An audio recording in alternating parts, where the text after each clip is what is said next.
ஏன் உங்க வாழ்க்கையில் இவ்வளவு பெரிய போராட்டத்தை நீங்க பார்த்து கொண்டு இருக்கிறீங்க தெரியுமா?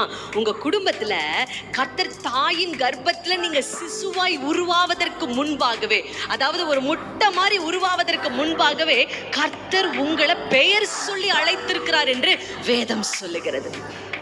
நீ தெரிந்து கொள்ளப்பட்டவனா இருக்கிறபடியினால நீ ஒரு இடத்துக்கு போனேனா அந்த இடத்துல உன் நிமித்தமாய் சாபம் உடையும். தாயின் கருவில் உருவாகும் முன்னே கர்த்தர் உங்களை தெரிந்து கொண்டிருக்கிறார். உங்களை விட நல்லவங்க உங்க குடும்பத்தில் இருக்கலாம், உங்களை விட வல்லவர்கள் இருக்கலாம், உங்களை விட அருமையா படித்தவர்கள் இருக்கலாம், உங்களை விட அருமையா வேலை செய்யறவங்க இருக்கலாம், உங்களை விட அழகானவங்க இருக்கலாம், திறன் படைத்தவர்கள் இருக்கலாம், ஆற்றல் படைத்தவர்கள் இருக்கலாம். ஆனா என்னமோ தெரியலங்க, கர்த்தர் விரும்புகிறது உங்களையும் என்னையும் தான். ஆமென். அந்த அன்பை நினைக்கும் போதே ஆண்டவருக்கு நன்றி செலுத்தணும்னு தோணுதுங்க. ஆமென்.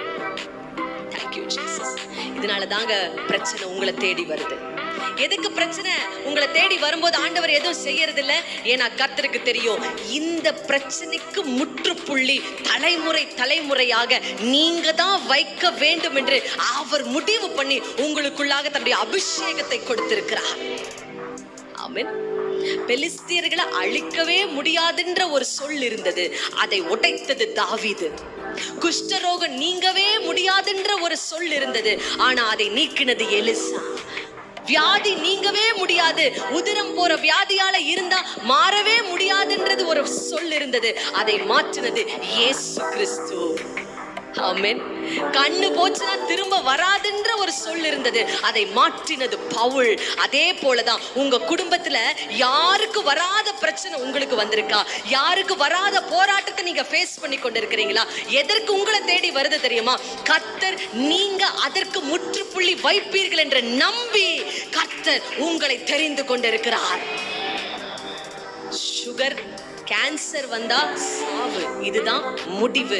ஆனா கர்த்தர் உங்களை தெரிந்து கொண்டிருக்கிறபடியினால் கேன்சர் செல் உங்களுக்குள்ள வந்தா கேன்சர் மரிக்கும், நீங்க மரிக்க மாட்டீங்க. ஏன்னா நீங்க கர்த்தரால தெரிந்து கொள்ளப்பட்டவர்கள். உங்களுடைய ஆரம்பத்திலிருந்து முடிவு வரைக்கும் கர்த்தர் எழுதி வச்சிருக்கிறார். ஆமென். சொல்லுங்க, இயேசுவின் நாமத்தினாலே என்னை அழக்களிக்கிற போராட்டங்கள், டிப்ரெஷன், மன அழுத்தங்கள், குடும்ப பிரச்சனைகள், சத்தமா சொல்லுங்க, கடன், வியாதி, பணம் இல்லாத ஒரு சூழ்நிலை, இயேசுவின் நாமத்தினாலே இன்றைக்கு நான் செய்கிற ஜெபத்து நிமித்தமாக உடைந்து போவதாக, உடைந்து போவதாக, உடைந்து போவதாக. ஹல்லேலூயா.